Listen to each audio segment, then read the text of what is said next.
Welcome to the September Talk Supervisors Professional Learning Session. In order to access all information, you will need to log in to Pear Deck by visiting joinpd.com and use the code VCWWPA. You will need to leave this recording open and playing while accessing Pear Deck. You will then listen to the video while interacting with Pear Deck slides. Please note that it's not an expectation that teachers begin using Pear Deck in their classroom. While we encourage using this add-on to Google Slides because it increases engagement, we understand that you will need support when learning how to use this tool. In the presentation, you will find 2 links that will help you get started. Frederick County Public Schools has purchased a Pear Deck license for teachers to utilize this tool for free. Please complete the survey linked at the end of the presentation by October 16th and let us know if you have any questions, and as always, feel free to contact the instructional supervisor assigned to your school. We would like to do some introductions because we do have new art teachers that have joined us this year. And so what we'd like to do is just allow you to introduce yourself and say what school you're from. And the order might be different on the screen for all of us. So we're going to start alphabetically, if that's okay. And so if you don't mind, when I call your school, just please unmute yourselves and state your name and your school, maybe how long you've been there. If anything personal you want to share, we won't take long to do that, but especially if it's something unique you'd like to share with us. So let's start with apple pie, please.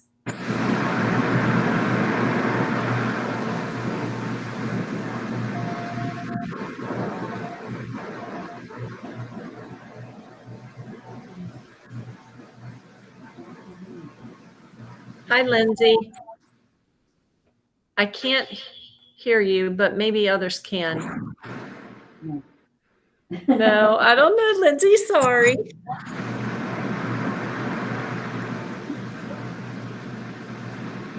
Anyway, Lindsay Wade is our new art teacher at Apple Pie. We can see your pretty face, Lindsay, but we can't hear you. And you're coming to us from Loudoun County, is that right? Okay, awesome. All right, Armal.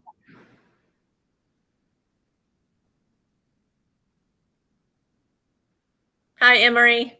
Emery Duncan is our art teacher at Armal. Bass Hoover. Hi, I'm Ms. D. Can you hear me? Yes. Okay. I am a first-year teacher at Bass Hoover now, and I was hired basically 2 days before school started. So it's as crazy as it seems. And I spent 5 years with the Discovery Museum before coming here. Oh, wow. Awesome, Dee. Thank you, and welcome to the team in Frederick County. And I think I'm going in alphabetical order. I may not be. Evendale. I'm Gillian Peterson. This is my 2nd year at Evendale, and I've taught, this is year 16 of teaching for me. Okay. But not with the county. Yeah. Thank you, Jillian. Gainsborough. Hi, I'm Keith Troxel. This is my 12th year at Gainsborough.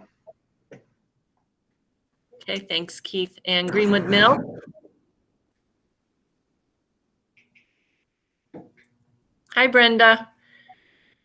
We can't hear you. Hi, I'm Brenda Simpson. This is my 35th year of teaching. So anyway, I can't get to the thing that you said, the Pear Deck. I don't know where it is. Okay. I'm in chat. You are in chat. Yes, Linda ma'am. added, she will add it again, and you should be able to see it, okay? Okay, thanks. Okay, awesome. It's Greenwood not a link. Mill. Just type it in, Brenda. Oh, Brenda, you need to know to type it in, please. You click the link, joinpd.com, or or put it in your new tab in your new browser, joinpd.com, and then you enter the code. Okay, Indian Hollow. Hi. My name's Ariana Kumis. My last name isn't changed yet. I have to wait to change everything. I just got married the other week. And this is my 7th year at Indian Hollow. Congratulations. All right, M, Middletown. Hi, I'm Danielle Green, and this is my 7th year at Middletown. And hi, everybody. Thank you, Danielle. Orchard View. Hi, I'm Jill Savory. This is my 5th year at Orchard View. And I totally skipped Jay. Can we go back to Jordan Springs, please? I'm Jordan Nagel. This is my 1st year at Jordan Springs, obviously. It's my 10th year teaching. Thank you. Sorry about that, Erica. Okay. And thank you, Orchard View, as well. And Redbud Run. Hey, this is Melanie Curtis. I think I've been here 16 years, 28 years total, teaching in Frederick County. That's awesome. Melanie and I first met at Cincinnati Yes, we Road did. Elementary lots of years ago. Stonewall. Hi guys, it's Marcy Jerkowski, and this is my 17th year teaching and my 3rd year at Stonewall. Awesome, Marcy. Thank you. Did I miss anyone? I hope not. Okay, thanks everyone again. And Brenda, were you able to access Pear Deck?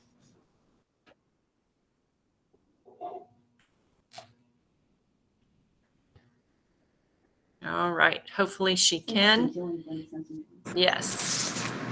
All right, so we are going to utilize Pear Deck, and Linda's going to give you some additional information about this platform as we move through the slide presentation. Good afternoon, everyone.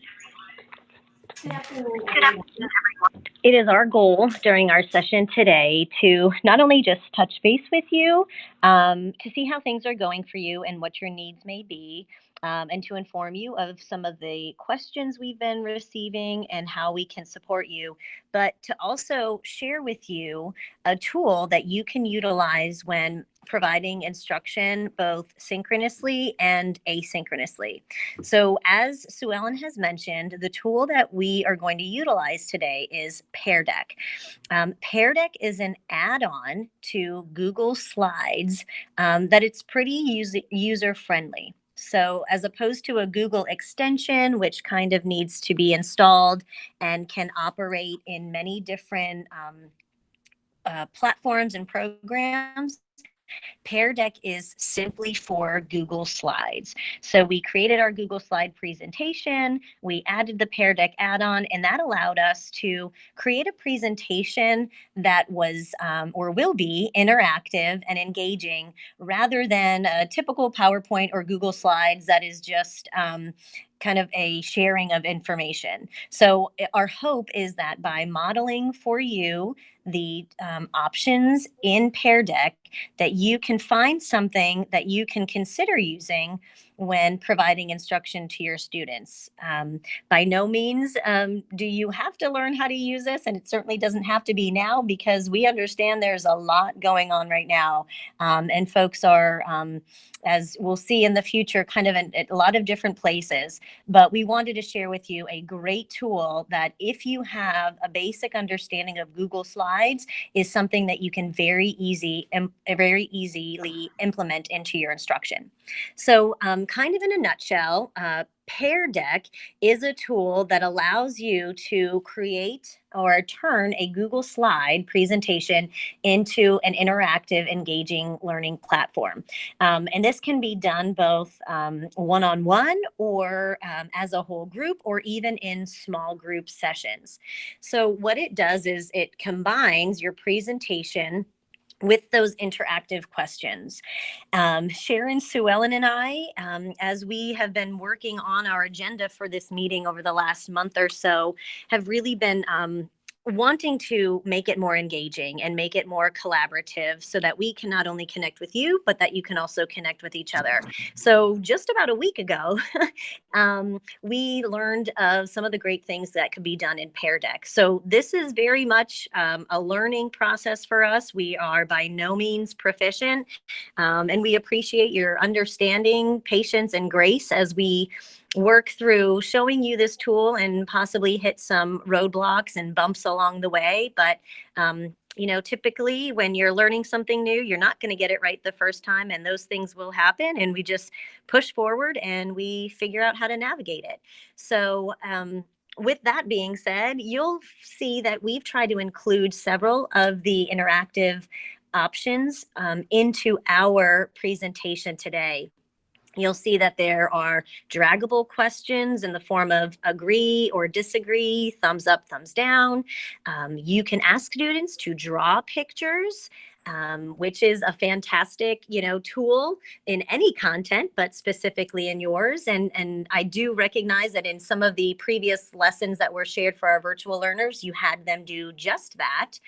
There's also the ability to ask for a free write response with a short text, long text, or even numbers. And you'll also have the opportunity to include multiple questions with yes or no. That is not an example.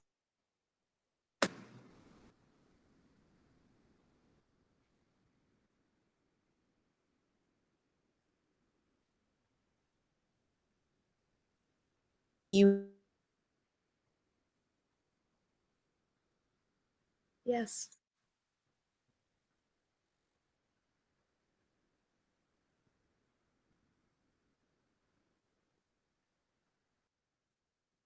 To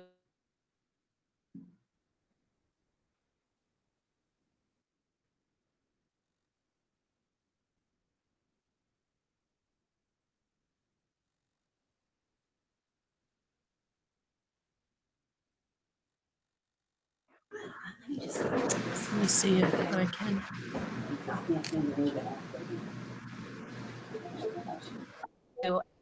Can you give me a thumbs up if you're able to hear me? disengage the Okay. PSY. So it might just be Linda, Works. I think. Is she back? Can you back. hear Can Linda you all hear now? me now? Okay. Yeah, thanks, Emery. Yeah, it seemed like folks needed. Okay, great. Thank you. Okay, awesome. I think we're When I unhooked it, it worked. So I'm just going to roll it up for now. So as I was saying, we don't want to overwhelm you with all the options, but we certainly wanted to show you some of the capabilities and features of Pear Deck so that if you find something useful today, that you can begin to implement it. After our time together today, we will edit this video as we have done for previous grade levels and upload them to our instructional services site. And that way, if you needed to access it after our time together, you can certainly do so. Or just know that in the future, if it is an absolute must that you cannot participate in a session, those recordings are available. When we send out that recording, we will also send a very basic Pear Deck tutorial that the three of us actually utilized in order to gain an understanding of this tool. So with that, it's our hope that what we present to you today will not only be informative, but also engaging and provide you with one more tool for your tool belt. On this very first slide, you should see that we are asking you to share a success you've had this year. On the right-hand side of your screen is a text box where you can input your responses. And we're just going to give you a moment to sit and think about a celebration that you have that you'd like to share with us.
Thank you, everyone, for putting in your responses, and please continue to work on those.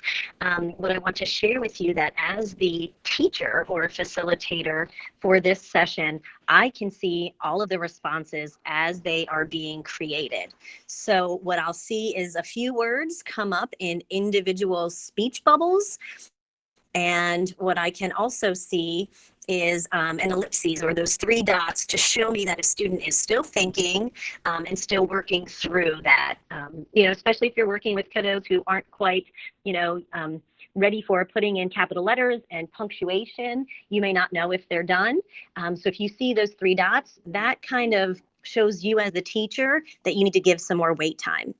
And that is a feature of Pear Deck that I greatly appreciate, is that it is a respectful, equitable way to elicit responses from students.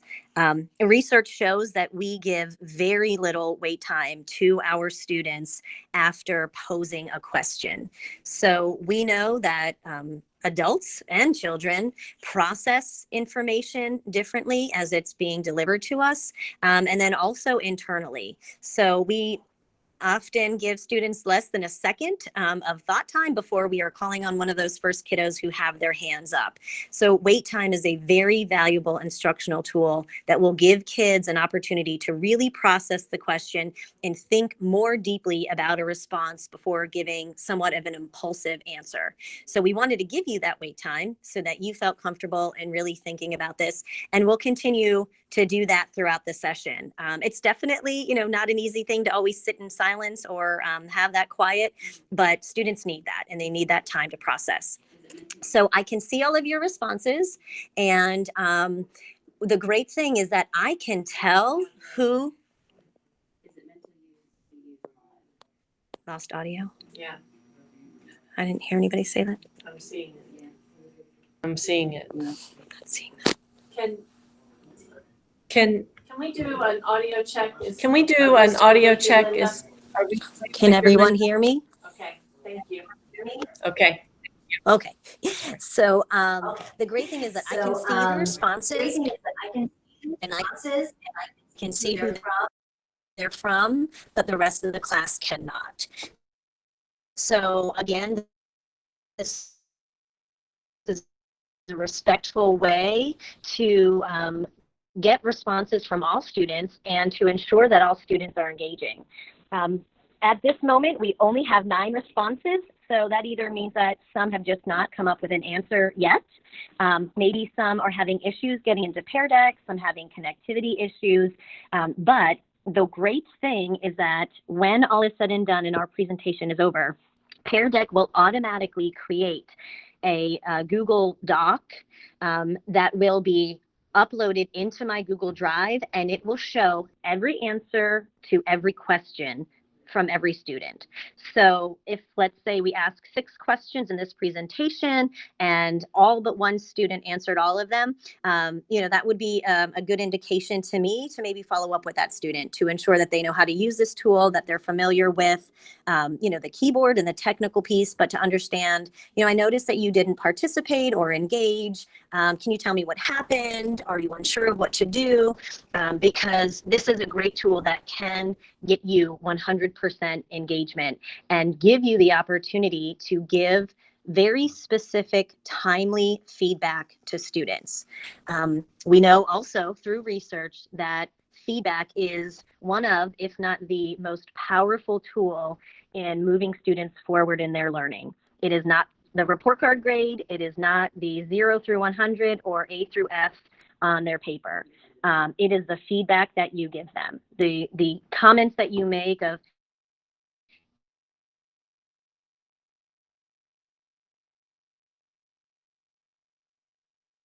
this is where you are starting.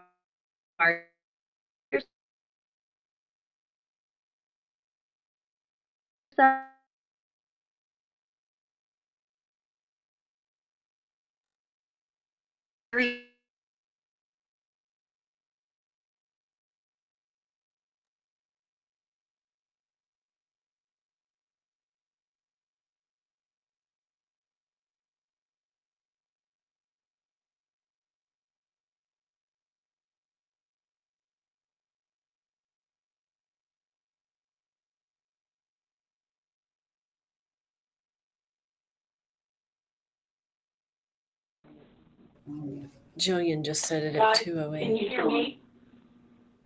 Guys, can you hear me? Yes? Okay. Linda, Can you hear me? Can you hear This is Linda? Okay. I think so. I just saw Jillian's comment saying lost audio again, so I wanted to be sure. Okay. Okay, Back thank to you. Ariana, sorry. Okay, Ariana, so yes, we are using this synchronously right now. So I chose in Can you Pear hear Deck me? to make This this is Linda. teacher directed. I think so. I just told you. It will always prompt you to choose if it's teacher directed that you'd like. Okay, back to Ariana, sorry. Okay, Ariana, so yes, we are using this synchronously right now. So I chose in Pear Deck to make this a teacher-directed session.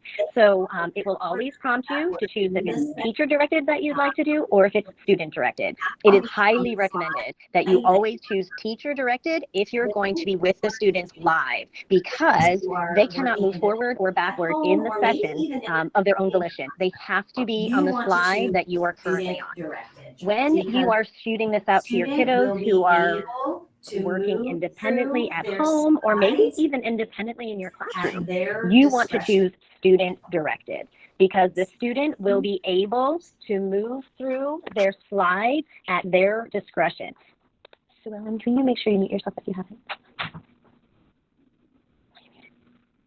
Okay, so you want to choose student directed if they are working asynchronously or independently, because that will give them the ability to move through their slides at their own pace and, give them, they can determine their own wait time and how long they need for the response. So you can use it both live, synchronously or asynchronously. So you'll see that as a facilitator, I'm now moving us on to the next question. And what we want to do in this slide is we want to know how you're doing. We want to hear about you. We want to do a wellness check, much like we check in with our students every day on how they are doing, how they are feeling, and what they're coping with. We want to know that about you. It's so important that we all think about and focus on our mental health and mental wellness, just like we know it is important to do the same with our students. On your screen, you should see a vertical purple line, and this particular engagement tool allows you to move that line left to right to show where you are on this spectrum.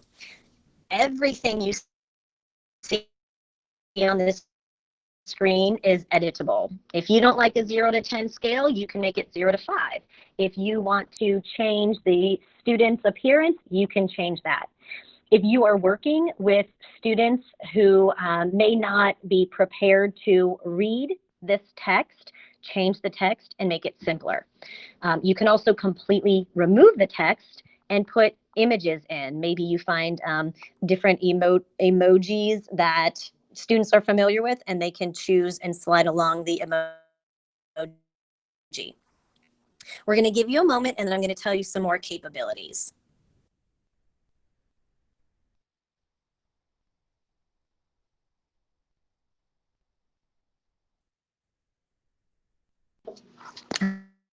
Okay, just for the sake of time, I want to make sure that we're moving along, and so I apologize if you need more time for this.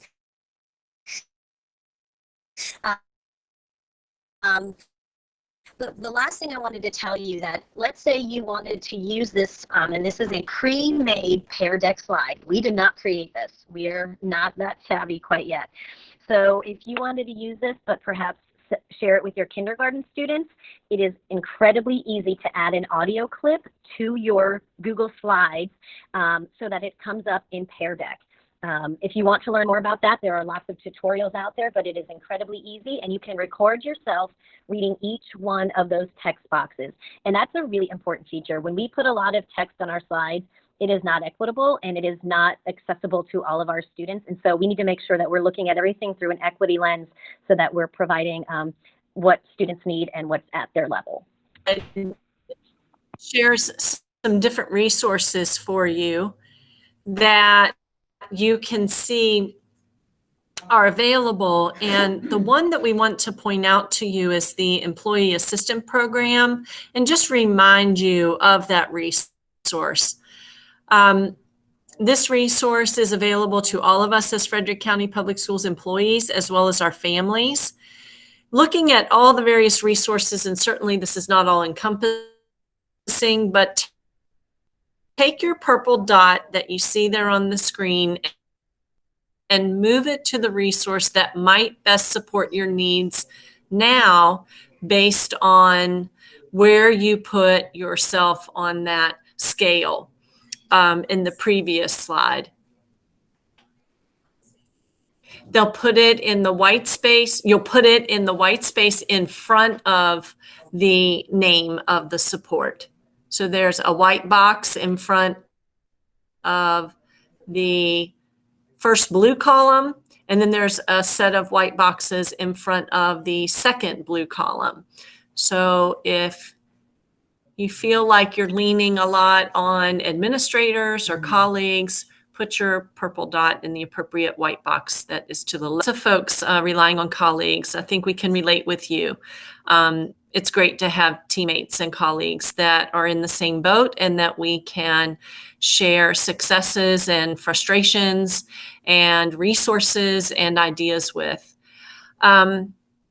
The EPA has been in our county for a few years now, and this is possibly on a more professional level sometimes that this benefit is available to us. The phone number is there and the password. Certainly there are members of HR that can give us more details about that particular benefit. And if you're in need of additional supports, our counselors have a wealth of information, just another support group to reach out to if we need them.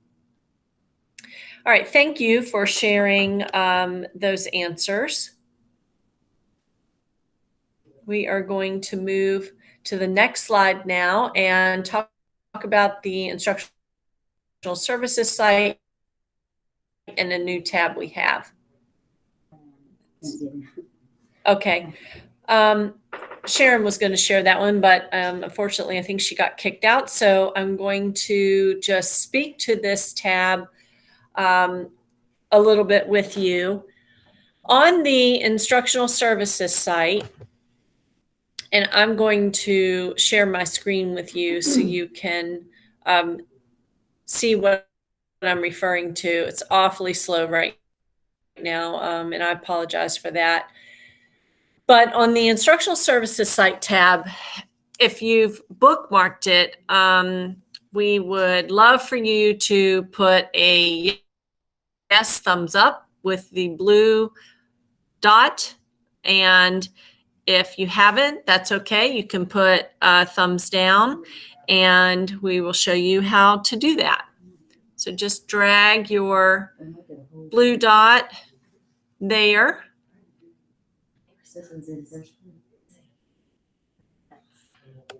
If you have it bookmarked, and that is awesome. It looks like lots of folks have this bookmarked. Perfect.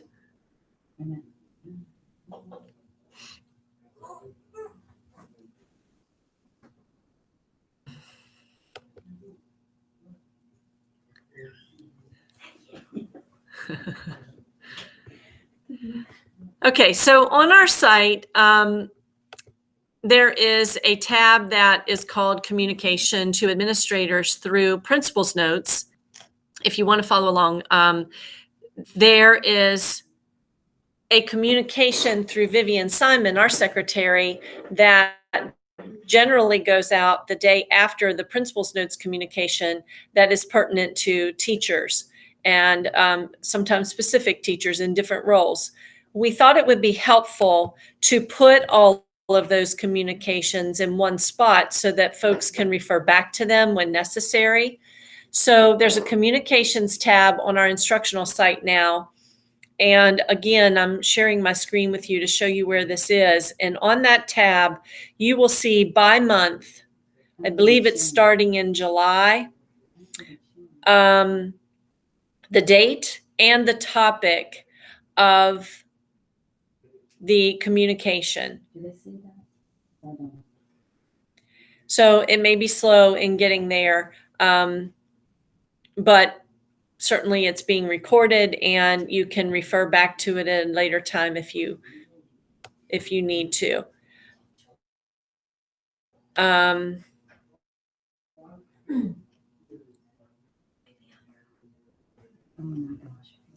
Okay, so anyway, the communications that we send out will be located on this tab in the instructional services site. Just want to make you aware of that. All right, next, back to Pear Deck presentation. I need to talk. Okay. Can I talk through yours? Mm-hmm.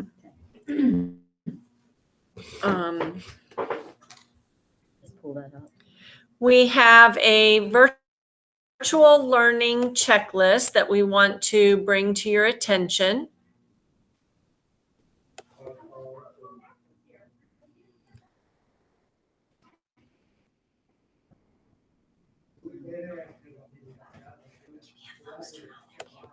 Maybe that will be it.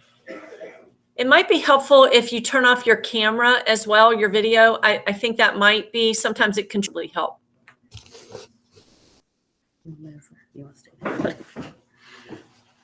All right, guys, the reason we created this checklist is because I talked to a few teachers and I've had some feedback from classroom teachers, administrators, and some parents, and we're talking about lessons that we share with students. So we wanted to, we're all in this together and we're all doing everything that we can possibly do.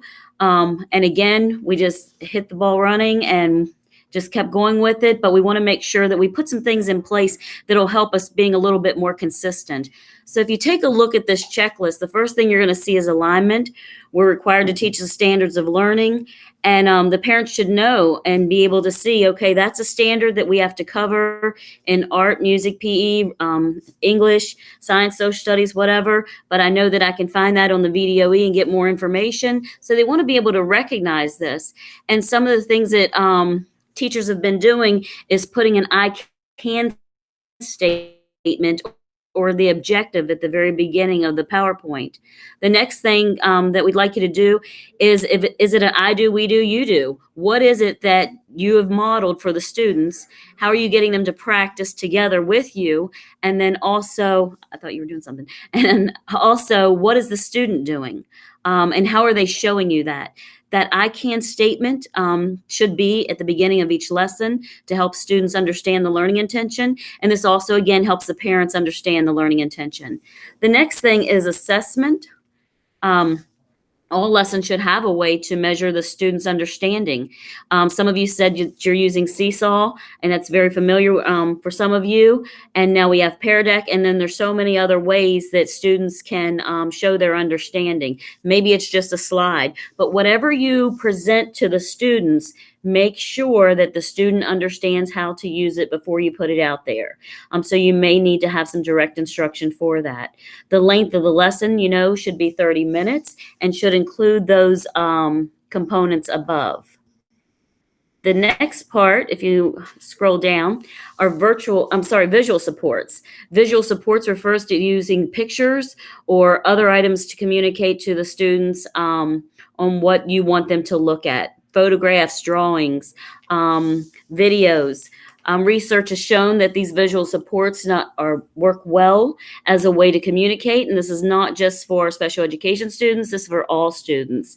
Visual cueing also, if you're highlighting some vocabulary words, or if you're showing a specific piece of art, and maybe you have a border around that, making sure that it pops out so the students understand what they're supposed to be looking at. The next one is auditory supports. If you use Pear Deck, there's a great way to put auditory supports in there, some voiceovers. And then here's another one that I've linked in here, onlinevoicerecorder.com. It's compatible with your Google Slides and can easily be put in there, and it'll show a little speaker. You just need to show the students. You hit the speaker when they need to hear something. Because again, students come in and they're not all on the same reading level. The next one is sharing permissions, how to share some of these documents. And I think in your lessons, I think we've gotten that all worked out. But if you need more information on that, go ahead and click that link. And then there's some universal designs for learning. What should the background of your slide look like? Increased space. Consistency between slides, a high contrast between the background color and the color of the font. Again, think about these things, and there's some examples in here when you go into that link for Universal Design for Learning. Copyright is a big thing also if you move down to the legalities. If you go to the Elementary Instructional Services site, we'll put this information in there, how you can find more information on copyright, or you'll be able to click that link as well. To find some copyright information. And thinking about this, if you're telling a story, make sure that you're able to use that story. If you're using a particular picture, a video, make sure that you have rights to use that. If you have gained the rights to use it, then you want to include that in your slide. You would just say, this person, whoever it is, the author of it, gave me permission to use the slide, and that way everyone knows that it is something that you've looked into and it is a step that you've taken. So this checklist is something for you to go through when you start to build some of your slides. The other thing is fonts. There's particular fonts that in Section 508, the Rehabilitation Act, requires us to use so everyone can have equal access. And again, they're listed below as well. And I think that is about it on that. So I did want to add Linda one wants piece. to talk to you. Hold on a second. Okay. Okay, thank you. And actually, this is something that I just learned of a few days ago in talking with some of the folks who are the copyright experts, so to speak, within the division. It is very important that if you are relying on the copyright information posted on our site, that you continue to cycle and circle back around to that document each time you want to use a book for a read aloud or any kind of those materials, because it is constantly changing. Judy Greathouse, who helps with that, as well as Glenn Moreland, had let me know that that is forever changing, that sometimes authors only give permission, or even the publishers, for a small window of time. And so something that is okay and approved to read today may not be tomorrow if you miss that window. Additionally, many of the authors and publishers who gave permission in the spring only did so because of the quick onset of virtual remote learning and that sort of thing, and those permissions have expired. So in order to proceed in the safest and most legal manner, it's very important that you continue to check back in that site each time you want to utilize those resources, unless you yourself reach out to the publisher and or author and receive that permission, in which case, and in all cases, you would ensure that you say you have obtained permission to use those materials. I don't think the next slide applies yet.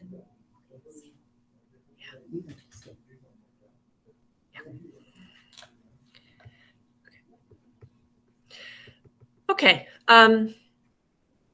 So this year, as you know, we have new visual arts standards, and we also have a crosswalk. And so we would like at this time to get some feedback from you.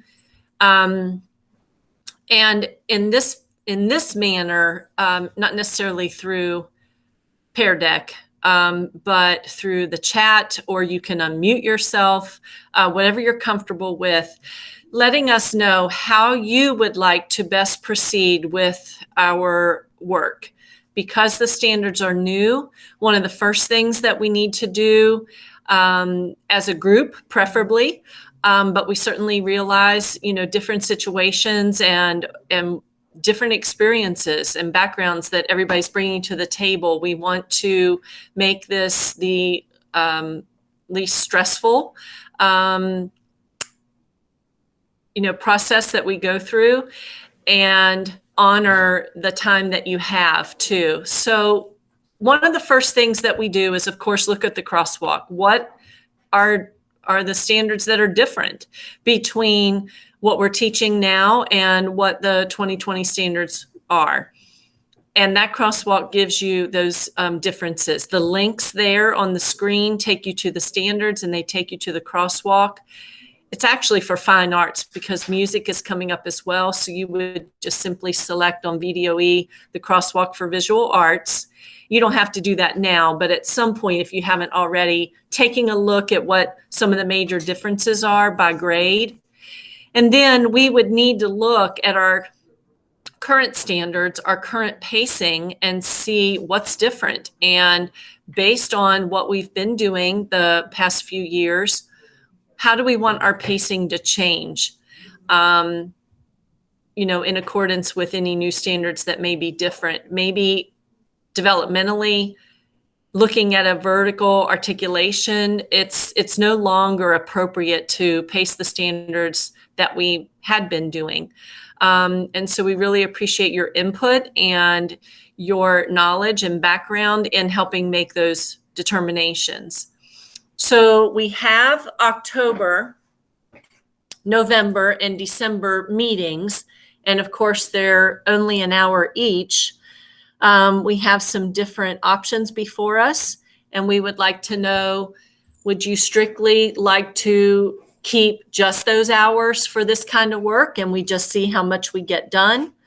Are you open to maybe on Wednesdays, if you have availability and desire that you want to get together as a group outside of those set dates that the three of us have with you, that you're starting to have conversations and figure out, maybe you break it up by grade level and where you are thinking it's best appropriate for those standards, and by quarter. If you're feeling very overwhelmed by the Wednesdays, or even any other amount of time outside of that, again, we can just keep it to the times that we already have set aside for you. We just want to open it up and get your feedback, please.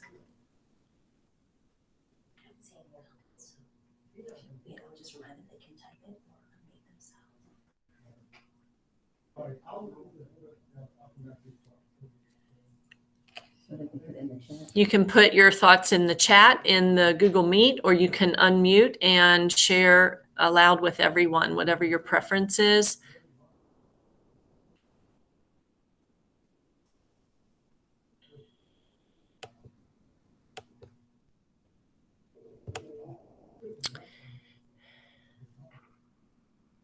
Okay, thanks, Ariana.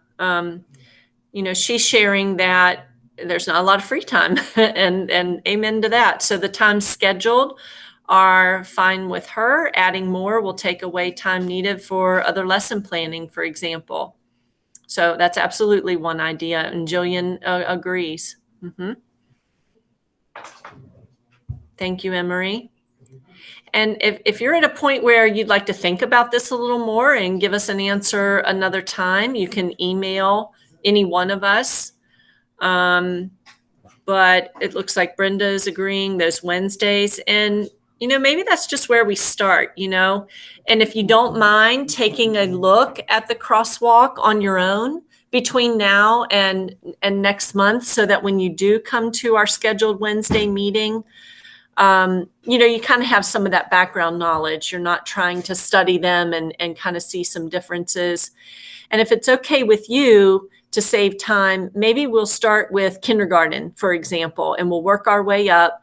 And so you would know, okay, maybe I'll just look at kindergarten and first grade, and we'll see how far we get for next month's meeting. And then November, again, we'll see how feasible this is and how much time we have. It might be second and third, and December might be fourth and fifth, or something like that. But so far, it looks like half of you are feeling like the Wednesday times that we have scheduled already would be the best times to kind of start this work. And we have all year. We certainly want to do the pacing. That's what drives everything else first. And we will then build the curriculum documents like we did before. Our secretary is very savvy at putting those together and using different graphics.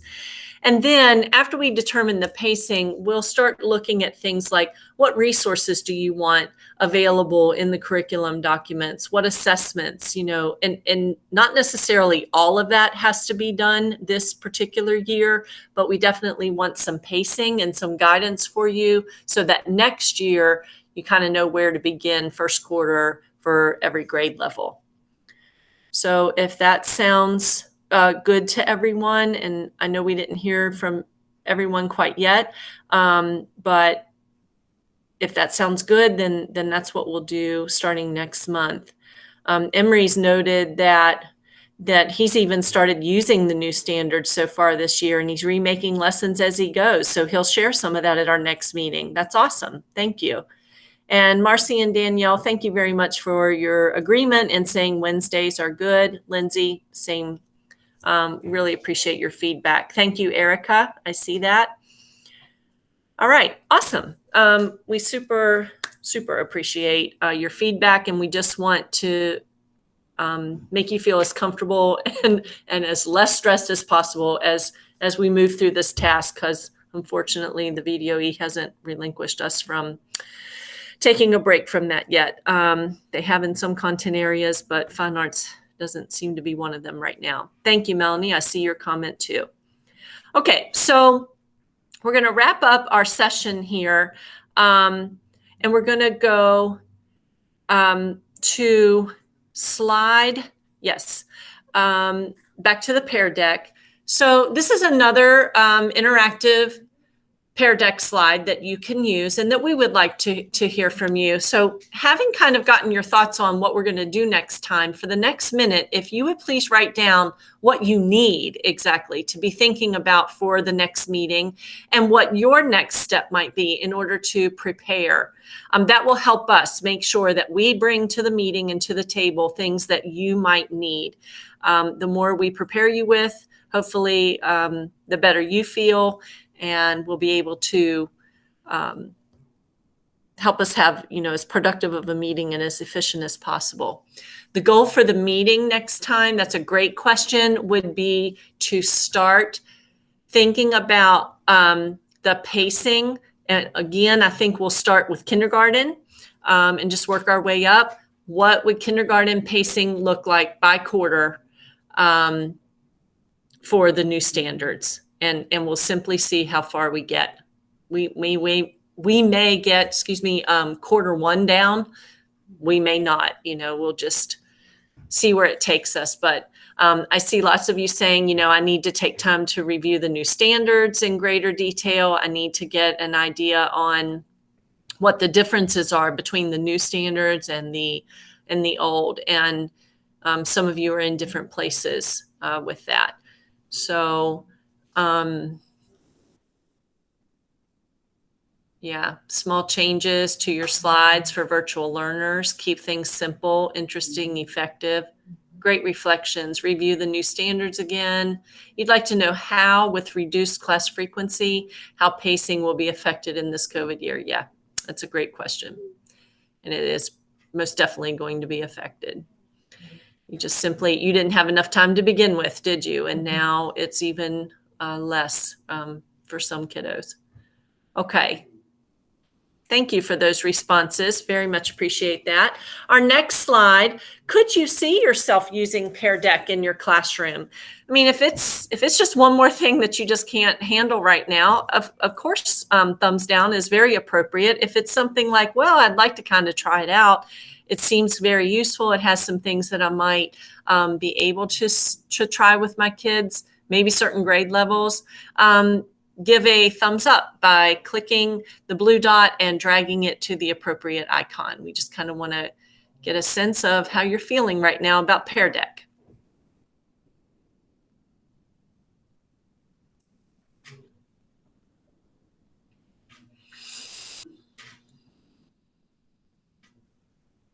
Okay.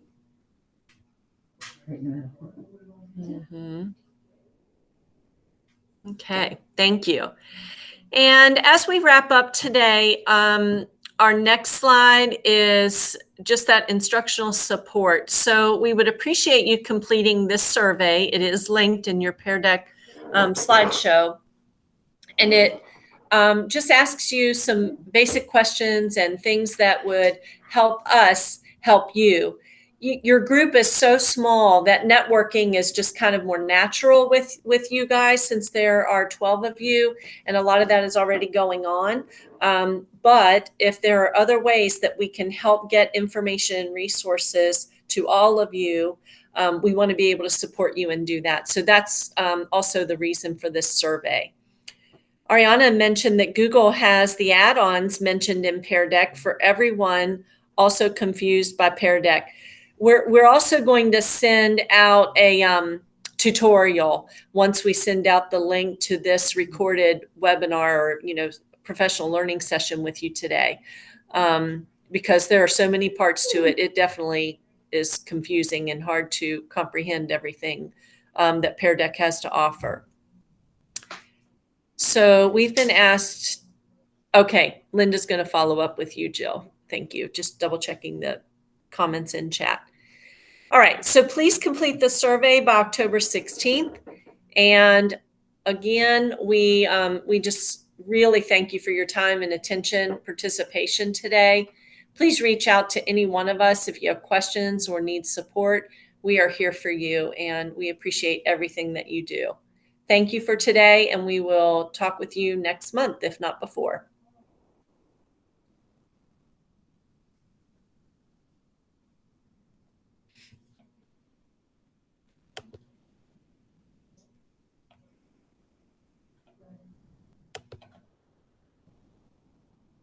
What does Brenda say to link what?